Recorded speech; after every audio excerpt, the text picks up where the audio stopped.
89강 2부 방송으로 진행하도록 하겠습니다. 이 화면에 보시는 것이 법 조문을 제가 그대로 옮겨놨어요.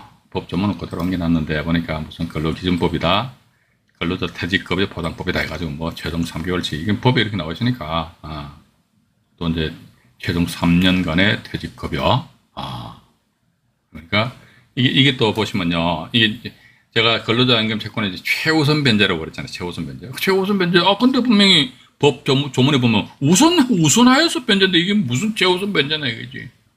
그죠? 이 최우선 변제, 왜냐면 담보된 채권의 담보액이 우선 변제권이거든요. 우선 변제권. 맞잖아요. 그죠? 담보가 우선 변제권이잖아요. 담보권 하니까 저당권. 대표주자 저당권인데 저당권이 우선 변제권 가져야 됩니다. 우선 변제권 우선한다고. 그러니까 우선 변제권에 우선한다고. 이 뭐죠? 우선 변제권에 우선한다고 최우선 변제죠. 여기 밑에 여기도 보니까 담보된 채권에서 우선, 이것도 역시 마찬가지 우선 변제권이거든요. 우선 변제권. 우선 변제권보다 우선하다. 이게 최우선 변제라는 거죠. 근데 우리가 이 주택임대차 보호법상 임차인들이 최우선 변제 받을 수 있는 그 금액은 배당할 금액의 반이다. 2분의 1이다. 이게 이제 주택임대차 보호법 규정에 나와 있거든요. 그런데 이 근로자 임금 채권 관련해 가지고 근로기준법하고요, 근로자 퇴직급여 보장법을 보게 되면요, 이 근로자들의 근로자 임금 채권은 뭐다 배당 금액이 2분의 1이다라는 그런 조항이 여기 나와 있습니까? 안 나와 있습니까? 없잖아요. 봐가지고. 그럼 뭐다 배당 금액 전부에 대해서 최우선 변제. 여기에 대해서 아마 제가 지난 다른 방송에서 말씀드렸을 겁니다. 뭐냐면요, 근로자 임금 채권 최우선 변제권이 있습니다. 그리고 또 주택임대차 보호법에 의한 임차인도 최우선 변제권이 있거든요. 근데 보니까 그 임차인이 대항력 있는 임차인인데, 그때 뭐다 주택임대차 보호법에 의한 최우선 변제권과 근로자임금 채권이 꽝꽝 충돌했을 경우 과연 어떻게 배분할 것인가, 거기에 대해서 먼저 다른 영상물에서도 말씀드렸는데 이번에 또 말씀드릴게요. 자꾸 반복해서 말씀드릴 테니까 그렇게 좀 이해를 해주시면 되실 것 같습니다. 자, 그리고 잠깐 대항력 있는 임차인과 임금 채권, 이건 말씀드리기 전에 일단 그러면 여기 경매 정보지를 보고 말이죠. 현재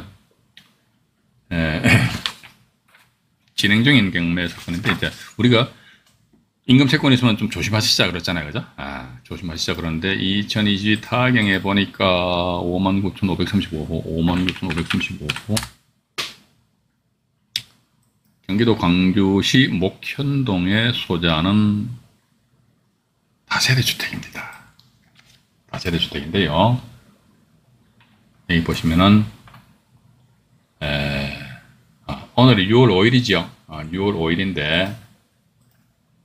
5일인데 오늘 유찰됐잖아요. 그죠? 이런 거죠. 1차 기일날 들어가면 안 되지. 당연히. 수원 같은 경우는 이제 수원지방법원 관내는요, 1회 유찰했다는 저감률이 30%입니다. 즉, 이 금액에서 30% 깎아요. 깎은 금액이 이렇게 돼버린다는 것이지요. 그래서 아마 2023년 7월 10일 날 해가지고 1억 8,970만 원을 해서 본사건 경매 진행될 예정이라는 것입니다. 다세대 빌라 이렇게 나와 있고요. 청소는 301호 이렇게 나와 있네요. 나와 있고. 그래서 이제 밑으로 잠깐 내려가 보고 있습니다. 이게 보면요, 분명히 대항력 있는 임차인, 이게 이제 대항력 있는 임차인이 아니고 신경 쓸 필요가 없는 그런 유형입니다. 자, 우리가 밑에 보면 하나 더 보여드릴게요. 잠깐만요. 여기 조금, 한번 정리할게요.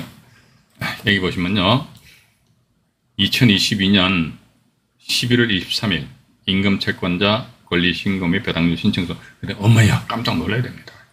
일단 근로자 임금채권 들어왔다면 일단 놀라야 된단 말이죠. 근데 그러면 아이고, 근데 이게 대항력 있는 임차인은 소유자가 점유하고 있잖아요. 이때는 신경 쓸 필요 없어. 몰라.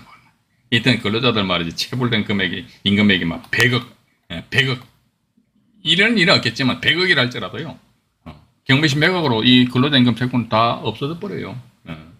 그죠? 근데 채무자가 점유하고 있네, 이런 게 전혀 눈도 안 깜짝합니다. 채무자. 역시 또 압류해가지고 이게 또 국 보니까 이거 한번 볼까요? 등기부등본. 잠깐만요. 압류해가지고요. 밑으로 내려가 볼게요. 압류가 어디 갔노? 되게 지저분하다, 그죠? 요거 참 가압류돼서 저는 일부 방송에서 말씀 안 드렸습니까? 가압류 이렇게 가압류 같은 게 1,900명이 나와요. 롯데 캐피탈에서 이 사람들 2,445만 9,113원이잖아요. 그죠? 이 금액이 채권액이냐. 이것이 플러스 알파 될 수 있죠. 왜냐면요. 이 사람들이 가압류한 시점이 언제입니까? 2021년이잖아요. 그죠? 근데 이 사건 해가지고 만약 2023년도 간다면 그동안 이자라든지 이거 다 카운트 해야 될 거 아닙니까? 일단 플러스 될 수 있다는 것이죠. 그죠? 플러스 될 수 있다는 거. 그래서 이 금액이 완전히 픽스된 채권 금액은 아니다. 라는 그런 말씀을 드리면서 압류가 어디 매가 버렸냐. 이게 뭐 국민건강보험공단 이건 완전히 개무시해버려. 이거는 저기 전에 신경 쓸 필요 없습니다. 완전히 이제 배당 순위가 뭐 7순위가 8순위 저 뒷 꼬랑기로 나갑니다. 예. 그렇다면 이 물건 같은 경우는 압류는 데이터 손주다 이건 뭐 나와 관계없어. 또 근데 근로자임금 채권인데도 불구하고 이 물건은 뭐다 이게 소유자가 점유하고 있다 이거죠. 그러니까 우리 투자자 입장에서 임차인이 그래도 그것도 대항력 있는 임차인이 항상 이제 신경 쓰이잖아요. 그죠? 근데 보니까 대항력 있는 임차인도 없어. 또 이제 조세채권도 아니요. 국민 건강보험공단이니까, 그죠? 이렇다면 봐가지고 일단은 크게 신경 쓰실 필요 없고 단순하게 그냥 어떤 권리분석도 하고 다시고 할 것도 없지요. 여기 보니까 이제 여기 롯데 가압류권자가 아까 말씀 안 드렸습니까? 2,400이 1,900인데 이 사람들이 2,800이니까 아마 그동안 이자가 한 400만 이상 늘어난 것 같습니다. 이런 식으로 해가지고 이 가압류권 그러니까 강제경매는 뭐다 법원으로부터 판결문 등 집행 권한을 받아가지고 강제경매 신청하는 거 아닙니까? 그 사이에 봐가지고 이제 이자 등 어떤 경비 비용이 더 늘어났을 수도 있지 않겠느냐 일단 그렇게 보시면서요. 열었을 적에 이제 특히 이제 강제경매 하니까 누가 뭐 부연해서 말씀드릴게요. 우리가 경매정보제를 딱 보신다 했을 적에는요. 경매 신청 누가 했노? 기억나시죠? 그죠? 반드시 경매 신청권 확인하셔야 됩니다.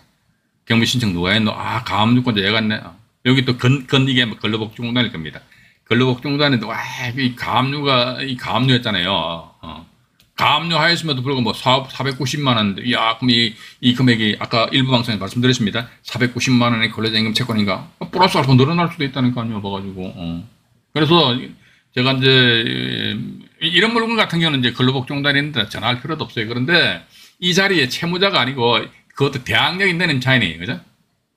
대항력 있는 임차인이 떡하니 버티고 앉아있고, 얘가 보니까, 권리신고 및 배당 요구, 우리가 이때는 이제 배당 신청하면 이게 조심해야 됩니다. 이게. 일단 이제 이렇게 이해를 하시고, 나중에 제가 왜 조심해야 되는지에 대해서 이유를 말씀드릴게요. 그건 나중에 말씀드리고요. 그럼 배당 신청하면 조심해야 돼. 그러면 반대로 배당 신청을 안 하면 조심할 필요가 없고, 그런데 이 물건 보니까 대항력 있는 임차인이 아니에요. 봐가지고 채무자가 점유하니까 괜찮아 봐가지고 이때는 뭐다 근로복지공단에 이게 근로자임금 채권액 말은 490만 원에 뭐 49억 490억일지라도 이제 근로자임금 채권 같은 경우는 경매시 매각이 뭡니까? 낙찰자가 딸깍 대금 납부하면은요 민사병법 몇 조인가요? 135조 그죠? 민지법 135조에 의해서 등기 안 해도 낙찰자 대금 납부하면은 그 날짜에서 그 경매 부동산은 낙찰자의 것이 돼버린다는 거죠. 그럼 그때로 해가지고 이런 근로자임금 채권이든 조세채권이든 전부 다 죽는 거야. 다 낙찰자와 전혀 관계없습니다. 이거 저당권도 마찬가지예요. 저당권도. 단 여기서 보니까 롯데 캐피탈인가 이렇게 경쟁매 신청했는데 이보다 먼저 앞서 우선 변제권을 가진 권리자가 국자가 국민은행 같습니다. 이 사람들 실제 설정 금액이 1억 8천만 원, 1억 8천이네, 그죠? 1억 8천만 원. 1억 8천만 원, 실채권액이 1억 8천이 될 수도 있고, 아니면 실채권이 1억 8천만 원 한참 밑으로, 이루어질 수도 있다는 것이죠. 이런 경우 보니까 경매 신청 누가 했노? 다른 제3자가 경매 신청했다. 그러면 선순위의 저당권자의 설정 최고액이 얼마다? 1억 8천만 원이 있더라. 1억 8천만 원이 됐을 적에, 때라는 봐서 무익료에 의한. 근데 이 건 같은 경우는 1억 8,970만 원이잖아요. 그죠? 일단 법원에서 안 움직입니다. 근데, 유찰에 따라 다 함께래. 만약에 이때도 유찰되고 3차 매각길이 잡혔는데, 그럼 3차 매각길 해가지고, 잠깐만요. 이 계산기가, 이거네. 1억 8,970만 원, 1억 8,970만 원에서 곱하기 0.7 하게 되면 3차 매각길 날 1억 3천, 3차 길 날에 1억 3,200, 1억 3,279만 원이 3차 매각길 최저 가격이에요. 그때 가서 2차 유찰된 상태에서 3차 길날, 1억 3,279만 원이니까 내가 이거 얼마 써야 되지? 이 완전 아마추어들은 그렇게 생각한다니까. 완전 냄새 막, 풍기고 돌아다닌다니까. 1억 3,300 쓸까? 1억 3,310만 원 쓸까? 웃기는 소리로 자빠져 앉아있네. 이 물건 뭐다? 제3자가 강제경비 신청했잖아요. 그죠? 제3자가 강제경비 신청하였다 하더라. 그런데 앞서 보니까 국민은행의 설정 최고액이 어쨌든 두 건 합쳐가 1억 8천만 원이더라. 그럼요, 실제 국민은행의 실채권액이 얼마인지 이것도 파악하기 그리 쉽지는 않습니다. 안 가르쳐 줄 겁니다, 아마도. 근데 봐가지고 어쨌든 이 건 같은 경우는요, 다음 기일날 1억 3,279만 원 된다 하더라. 그러면 법원에서 1차적으로 이 롯데 이 사람들한테 통보를 합니다. 매수 통지서 발송합니다. 예. 네가 만약에 잉여 있는 금액으로 매수하지 않게 되면은 잉여 있는 금액은 뭐다 봐가지고 1억 8천만 원 플러스 알파 1억 8천만 원 설정 최고액을 본다 이거죠. 플러스 알파보다 경매 비용입니다. 따라서 1억 8천 원 500 정도는 네가 매수 신고를 하든지 만약에 매수 신고 안 한다 그러면요 이 매수 통지서를 받은 날로부터 일주일 지나게 되면요 기각 결정 내릴 뻔입니다. 근데 법원에서 그런 조치를 안 취하고 만약에 3차 기일 날 1억 3,279만 원에서 경매가 딱 나왔다는 겁니다. 나오니까 그때 가서 제가 조금 전에 말씀드렸습니다만 야 1억 3,300 쓸까? 아니야. 1억 3,311만 원 쓸까? 아니야. 12만 원 쓸까? 집에서 말이지 이제 두 사람이서 막 부부가 막 고민하는 거야. 이런 거 고민할 필요 없어요. 봐가지고. 그래서 이 물건 뭐다 이게 최소한도 무익녀에 의한 매각 불허가 결정을 받지 않기 위해서는 뭐다 이게 잉여 있는 금액으로 입찰차입니다. 근데 문제도 참 이게 경매가요 보면요 많이들 정보를 감추는 것 같아. 특히 저는 참 이 영상물을 말이죠 저당권자 등 채권자들도 한번 봤으면 하는 그런 생각을 가지게 됩니다. 특히 뭐냐면요 특히 저당권자들 같은 경우 아니십니까? 당해 경매 사건에 보니까 이 임차인들 그 못된 임차인들 많이 있거든요. 전입신고를 덜렁 해놨어. 전입신고를 덜렁 해놨다 하더라 그러면요 건저당권자 입장에선 당해 그 부동산에 대해서 담보 취득할 적에 현장 가서 보고 또 주민센터 가서 나름대로 이 주민등록에 대해 연락만 해보니까 봐가지고 누가 임차인 전입신고 돼 있거든요. 이랬을 때 집주인 불러고 얘 봐 저 사람 누구야? 그러니까 임대차 관계 있어 없어 그러면 임대차 관계 없다는 사실 확인서를 막 써서 자기네들이 가지고 있어요. 근데 이게 나중에 경매가 넘어왔다 이게 경매 넘어오니까 그때 가서 이 임차인이라고 하는 사람이 지도 임차인이라고 막 까부르고 앉아 있는 거야. 이랬을 때 깝깝해. 그렇다면 투자자 입장에서 봐가 저당권자한테 전화하거든요. 사실 이 사람이 임차인이라고 그러는데, 당신도 담보 잡을 적에, 임대차 관계가 있었다 없었다 그런 확인서를 받았지 않느냐. 그런 사실관계 좀 우리가 알 수 있느냐. 대체적으로 얘기를 잘 안 해줘요. 봐가 참 깝깝해. 하기사, 은행 등 금융기관에서 담당들은 말이죠. 그 돈이 지 돈이 아니니까. 만약에 지 돈이라 그러면 눈에 불을 켜고 덤벼들 겁니다. 쟤 가짜 임차인이야. 내가 우리 서류 받아놨어. 당신 받아란 말이지. 근데 자기네 어차피 채권을 최단도 많이 확보하려고 이제 할 거 아닙니까? 근데 개인 정보 무슨 보호법 어쩌고저쩌고 하면서 뭐라고 안 가르쳐 줬더라 이거죠. 그런 게 경매 절차상에서 보면요. 그런 맹점이랄까. 그런 좀 협조를 해주면 대단히 좋을 텐데. 근데 그 금액을 가르쳐주고, 그리고 저 사람이 임차인이다 아니다라는 그런 사실관계에 대해서 사전에 알려주는 것이 그 개인정보가 완전히 오픈되는 겁니까? 그건 아니잖아요. 만약에 개인정보가 이제 오픈된다 그러면요. 부동산 등기부등본 있잖아요. 부동산 등기부등본 이거요.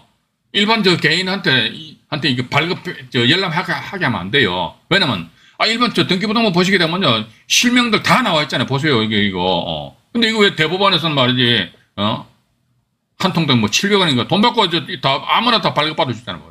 보세요. 가압류 해가지고 근로복 중단에 들어왔고, 또 가압류, 롯데캐피탈에서 가압류 들어오고, 인적사항 다 들어있잖아요. 그 전에 해가지고, 소유권 이전해서, 이것도 보니까 실명까지 다 나와 있잖아요. 김모 씨 해가지고 86 주민등록 앞번호 다 나와 있잖아요. 그죠? 이런 건 개인정보, 보호법이 저촉된다고 하면 이것도 정부에서 이거 등기부등본 아무나 발급받게 해주면 안 되거든. 근데 이게, 이건 좀 짭짤한 모양이라. 저 같은 경우도 등기부등본 상당히 많이 발급받아 보니까, 짭짤하니까 이거는 가만히 있는 것 같아. 그러면 안 되지, 봐가지고. 상당히 앞뒤가 말이 안 된다.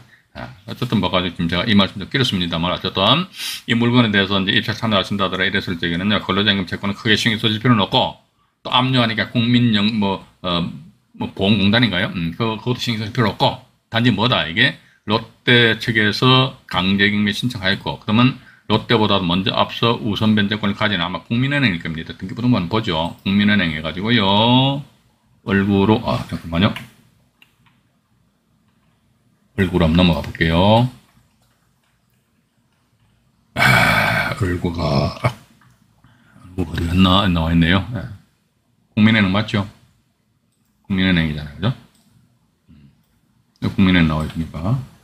그래서, 이 사람들의 실질 최고액이 1억 800하고 7,200이니까 둘 다 합치면 이제 1억 8천만 원이잖아요. 그죠? 1억 8천만 원이기 때문에, 이게 이제 이걸 기준으로 해서 법원에서는 무익녀, 이렇게 생각을, 판단을 하겠지요. 물론 이것도 어떻게 보면요. 참, 매각 물건 명세서라는 게 있지. 저는 이게 좀 앞으로 좀 더 많이 보강되었으면 하는 그런 바람입니다. 그죠? 그러니까 일반 뭡니까, 개인정보에 해당된다 그러면 좋다 이거죠. 그러면 저당권 하면 저당권 실체권액이 얼마다? 캠코 한국자산관리공사인가요? 거기서 공매가 진행될 적에는 조세 체납에 따른 압류 내역이 나옵니다. 공고가 돼요. 그죠? 그럼 캠코 공매할 적에는 보여주고 경매할 적에는 개인정보라고 안 보여주고, 그럼 도대체 우리는 어느 장단에 맞춰가 춤춰야 됩니까? 봐가지고, 이게 아주 저는 불합리한 점이다. 모순이 아주 잘못된 거예요. 봐가지고. 그죠? 그러니까 그 정도는 보여줘도 큰 어떤 문제는 없지 않느냐 하는 그런 생각을 가진다는 것이에요. 그래서 일단 이 건 같은 경우는 이제 뭐 조금 전에 말씀드렸습니다만, 이제 무익녀 이 부분에 대해서만은 나름대로 좀 체크를 하시면 되지 않겠느냐 하는 그런 말씀 드리고 싶고요. 또 하나 더 말씀드려볼게요. 뭐냐면 인천 사건인데요. 인천 21타경에 근로자 임금 채권 관련해가지고요. 경매 나온 사건도 제법 많이 있더라고요. 52만 6,243. 인천광역시 서구 심곡동에 소재하는 아파트인데요. 여기 또 보면요. 6월 7일 날이면은 내일 모레네, 그죠? 여기 내일 모레 3억 100만원 잡혀 있네요. 전용 면적이 18.11평이니까 아마 25평형 이렇게 될 것입니다. 청소는 2층으로 딱 잡혀 있네요. 비교적 좀 저층입니다. 그죠? 저층이고요. 밑으로 쭉 내려와 보니까, 여기 보니까 2023년 임금 채권자 종기 연기 및 배당 요구 신청서 제출이네요. 2023년 이게 이 임금 채권자 종기 연기라는 건 배당 요구 종기를 연기 신청해달라는 거예요. 그러면요, 이 사건에서 배당 요구 종기를 확인하면 배당 요구 종기일도 때로는 연기가 됩니다. 그러면 배당 요구 종기일에 대한 정확한 것은 어디에서 매각 물건 명세서에 나와 있으니까 2022년 3월 30일이죠. 2020 배당 요구 종기일이 언제인지 한번 보자 이거죠. 2022년 3월 30일 해가지고 3월 30일 날 배당 신청하였는데, 보니까 2022년 4월 4일이네, 그죠? 4월 4일이니까 막 이게 받아들여졌나, 진 모양입니다. 일단 봐가지고, 이 건 같은 경우도 보면요, 근로자 임금 채권인데, 이것도 마찬가지로 보면요, 보시라니까요, 이게 매각 물건 명세상에, 근로자 임금 채권의 말이죠. 얼마다, 이게 표시를 해주면 얼마나 참 법원이, 인천지방법원인데 얼마나 참 사랑스럽겠습니까? 근데 표시를 안 해준다 이게죠. 없잖아요, 봐가지고. 없고요. 이게 보면 이렇게 나와 있거든요. 아무것도 없고, 이게 보면요, 쓸데없는 게 나와 있어요. 뭐냐면요, 밑에 보시게 되면은 토지만에 관하여 별도 등기 있다 이렇게 나와 있잖아요. 무슨 별도 등기 없어요. 이미 별도 등기 말소됐습니다. 특히 이제 토지 별도 등기라는 것은요, 공동주택 집합 건물에만의 이게 별도 등기라는 그런 개념이 이제 연결이 되거든요. 예를 들자면 아파트 단지 주변으로 해가지고 지하철이 지나간다든지, 또는 아니면 아파트 단지 밑으로 해가지고 우수관, 비올적에 빗물 빠져나가는 거 있잖아요. 그죠? 아니면 또 이제 지하철역하고 연결된, 예를 들어서 잠실 같은 경우는 잠실역하고 제2 롯데월드 있잖아요. 그죠? 그쪽하고 이제 아니면 또, 롯데 백화점하고 이게 연결됐어요. 지하가. 그런 경우는 이제 지상권에서 별도 등기 이렇게 나와 있는데, 근데 이 건 같은 경우 토지 별도 등기 되어 있다고 그러는데 등기부등본은 보죠. 이게 우리가 토지 별도 등기 되어 있다면 부동산 토지 등기부등본 안 했습니까? 이게 반드시 이거 확인해 보셔야 됩니다. 토지 별도 등기 해가지고요. 보시면 나와 있잖아요. 봐가지고 이 토지만에 관한 별도 등기 있으면 말소됐잖아요. 말소된 게 뭡니까? 2번 이게 2번이잖아요. 2번. 별도 등기 말소됐네요. 그것도 언제 말소됐습니까? 2010년도 막 한참 전에 말소됐는데 도대체 법원에서 뭘 보고 뭡니까 이게 토지 별도 등기 있다고 이런 좀 말도 안 되는 헛소리 하고 있는지 도대체 모르겠다 이거죠. 자, 근데 여기도 역시 마찬가지 보니까 근로자 임금 채권 해가지고 이렇듯이 이제 배당 신청했어요. 배당 요구 신청했는데 그렇구나. 배당 신청했던 우리는 딱 기계적으로 어때? 대항력 있는 임차인 있나 없나 딱 봐야 됩니다. 오, 황모시라는 사람이 있네요. 우와, 말소기준 권리 2007년 7월 27일 건전한권이잖아요. 그죠? 우와, 2021년, 는 꽝이야. 대항력 없어요. 이게 배당력을 하였어. 근데 대항력이 없어. 그러면 물건 괜찮아? 대항력 없으니까 얘는 죽잖아요. 자, 이게 우리가, 이게 소위 어떻게 보면 권리분석인데, 어떻게 하냐니까, 이 사람이 임차인이라고 칩시다. 근데 대항력이 없어요. 그럼 낙찰자 관계없죠? 그럼 끝난 거야. 그럼 두 번째 뭐 등기부등본상의 권리분석인데 등기부등본상의 권리분석하니까 우자가 뭐 우리은행 같습니다만 이제 소멸기준권리에서 그 뒤에 전부 다 보니까 전부 다 어떻게 소멸 해버리잖아요. 또 나아가서 이게 또 국민연금관리공단인가 모르겠네요. 일단 등기부등본 복가해 봐가지고 잠깐만요. 등기부등본 잠깐 보고 넘어가 보도록 하겠습니다. 네, 조정할게요. 네.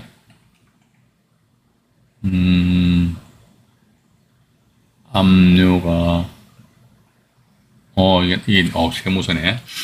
남인천 세무서, 서인천 세무서. 이것도 국세잖아요. 국세 세무서 같은 경우죠. 남인천 세무서. 이것도 보니 국민건강보험공단이 꼭 끼어요. 왜냐면요, 집이 경매가 넘어가는데 말이지. 건강보험공단 같으면 어려움인가요? 그 돈이 어디 있어요? 없지. 그러니까. 어려보면 한 달만, 몇 달만 안 내보면 막바로 압류 들어오는 걸지 알고 있습니다. 한 달인지 두 달인지 모르겠습니다. 어쨌든 와가지고. 근데 아이고, 이거 세무서에서 압류가 들어왔네. 야, 이거 조세 채권도 조심하라고 그러는데, 이거 어떻게, 이게 조심할 필요가 있다? 없어요, 봐가지고. 왜냐면은, 문제는 요 임차인 현황란에 이게 임차인 이 사람을 내가 인수하느냐, 인수하지 않느냐, 이게 문제인데, 대항력이 없으니까 죽어버리잖아요. 또 두 번째 뭐가 건전한권 이후에 가압류, 압류, 돼 있어도 전부 다 어떻게 됩니까? 전부 다 소멸 다 죽어버리잖아요. 그러면 부동산 상해 권리자인 대표주자도 임차인 죽어버리죠.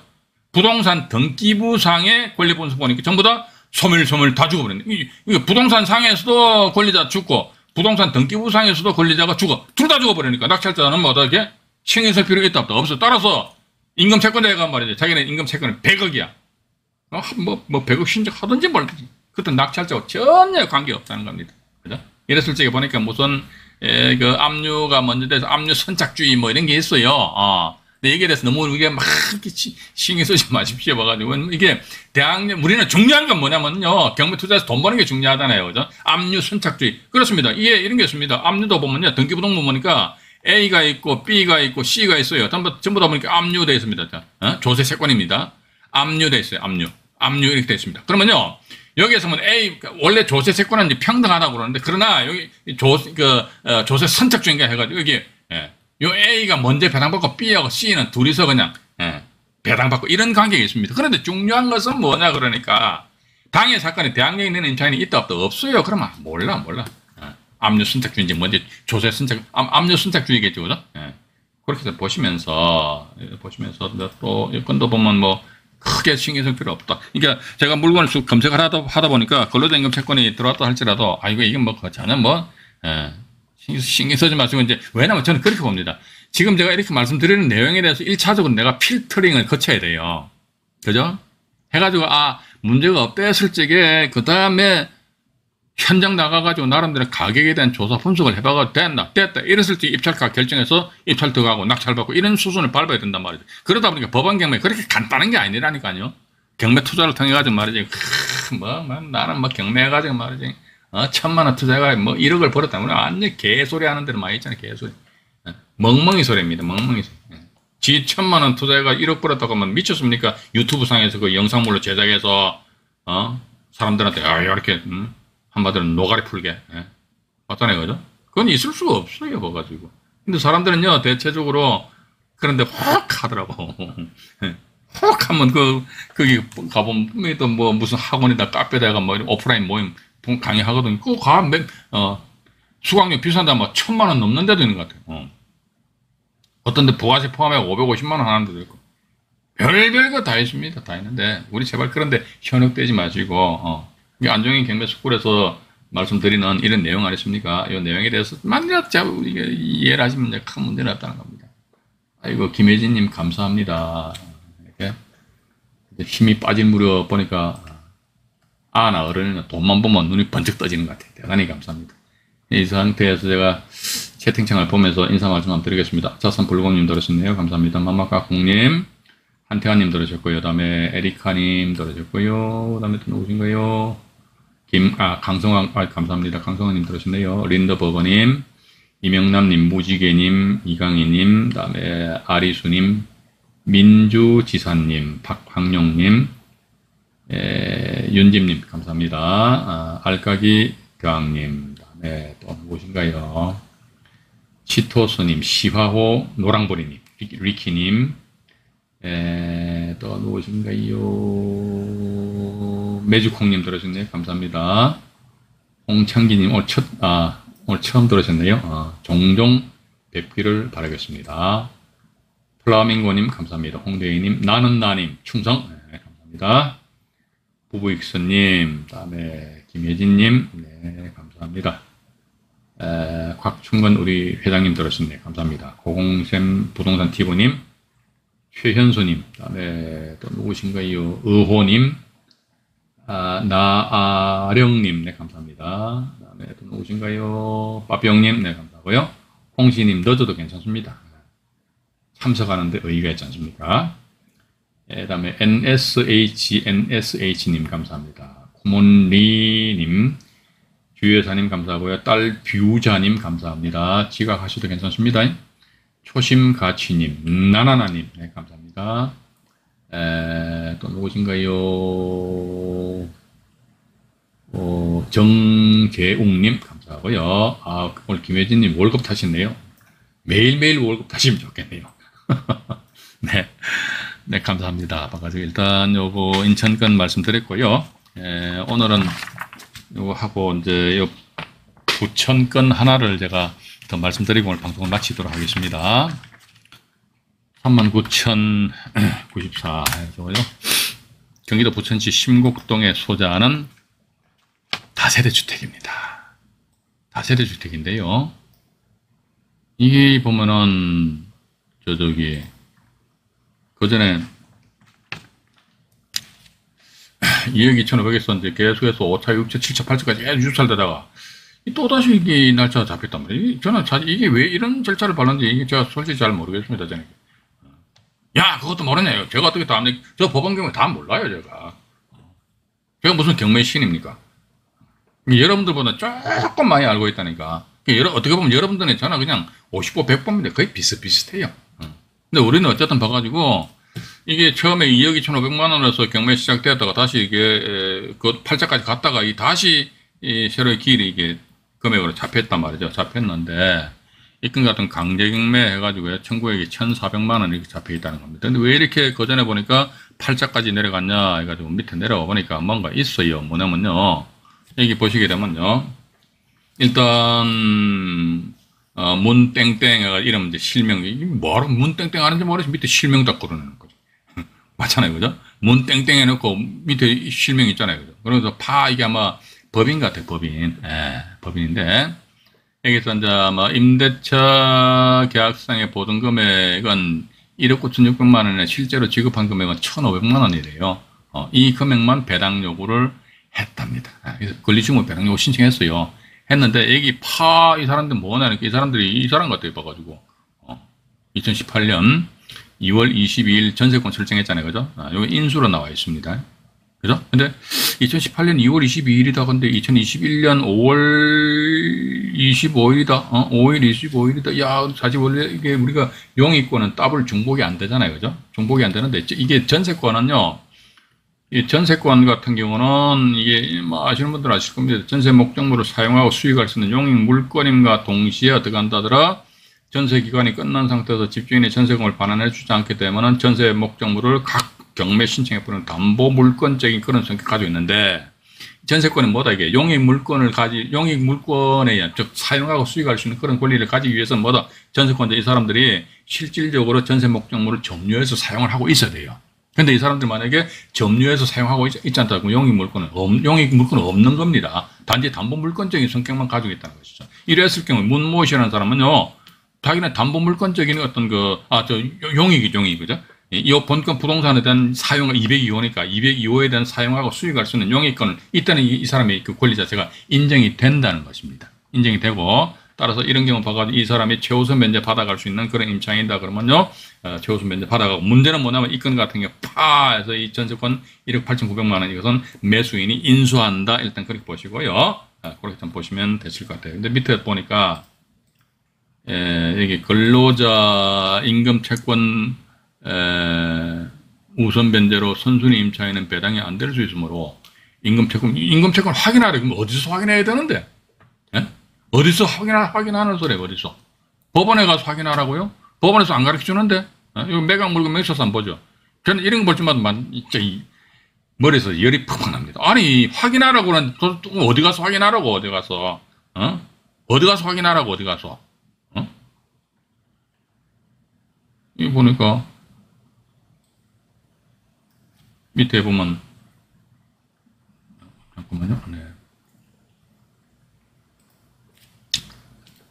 전세권에 대해서 배당 요구를 하지 않고 전세권 말소도 하지 않을 예정. 말소 안 돼요. 뭐가지고 배당 요구 안 했으니까 따라 1억 8,900만 원 이게 낙찰자 인수입니다. 그 신청권자가 전세권자로서 청구하면 전세권에 제가 임차인으로서 임차 보던 건 뭐 청구했다 뭐 이렇게 나와 있네요. 그러니까 1억 8,900만 원 인수한다 일단 그렇게 보시고 이 건도 역시 마찬가지 이제 1억 자 우리 여기서도 나옵니다. 이제 선순위 전세권이 있는데 1억 8,900만 원 낙찰자 인수하잖아요, 그죠? 인수하는데 보니까 근로자 임금 채권에서 아까 뭐 보니까 경매 정보지를 보니까 말이죠. 여기 보면 뭡니까 어디가 붙노? 여기 있네요. 뭐 임금 채권 뭐 어쩌고 저쩌고 나와 있어요. 이거 확인하라 그러는데 환장해 버리지 어디 가서 확인하냐고 다 됐어요. 문건 접수 송달 내역 한번 볼게요. 문건 접수 송달 내역을 보겠습니다. 보게 되면요, 봐가지고 잠깐만 좀 뭘 보려고 하다가 또 깜빡해버렸네 봐가지고 임금 채권이네. 대단히 죄송합니다. 임금 채권 해가지고요 2022년 2월 여기 있잖아요. 2022년 2월 3일 날 해가지고요 배당 요구권자 이게 근로복지공단이에요. 이게 또 일반 공공기관 같은 게 근로복지공단이 표시해 주라고. 아니 근로복지공단이라고 표시한다 해가지고 이 사람들 무슨 뭐 정보가 뭐 심각하게 뭐 유출이 되면서 말이야 이게 뭐 명예훼손 됩니까? 그건 아니잖아 봐가지고 이게 참 웃긴다니까 봐가지고 이게 법이라는 것은 이게 어느 정도 이게 융통성이 있게 적용돼야 되는 거지. 맨날 건 땡땡땡땡땡 해가지고 이건 말이 안 돼. 이게 근로복지공단입니다. 권리신고 및 배당요구 신청서를 제출했답니다. 제출했다고 그러는데 이게 제출한 날짜가 2022년 2월 3일이잖아요, 그죠? 2022년 2월 3일인데 여기 잠깐 보죠. 그러면요 배당요구 종기일이 2022년 2월 14일이잖아요, 그죠? 근데 2월 3일 날 권리신고 및 배당요구 신청서를 제출했다는 근로복지공단에서 그런 바가 일단 근로복지공단에 배당 참여할 수 있는데 여기 보시게 되면 등기부등본 보시게 되니까 근로복지공단에서 압류나 가압류 도는 게 있다 없다 없잖아요. 봐가지고 이건 제가 아까 일부 방송에서 말씀드렸나요? 압류 등기부등본에 헌 적 없어. 등기부등본상에 헌 적이 없는데 보니까 근로자 임금 채권이 떡하니 있다. 이래서 제가 어떻게 한다 법원의 공간 배당요구 종기일이잖아요, 그죠? 요때까지 어쨌든 봐가지고 입에 뭐 날파리가 죄송합니다. 어쨌든 권리신고 및 배당요구 신청서를 제출했는데 그런데 중요한 것은 뭐다 1억 8,900만 원을 낙찰자 인수한다 이거죠. 그러니까 1억 8,900만 원 인수한다는 것이 어쨌든 1억 8,900만 원 인수하는 거예요. 1억 8,900만 원.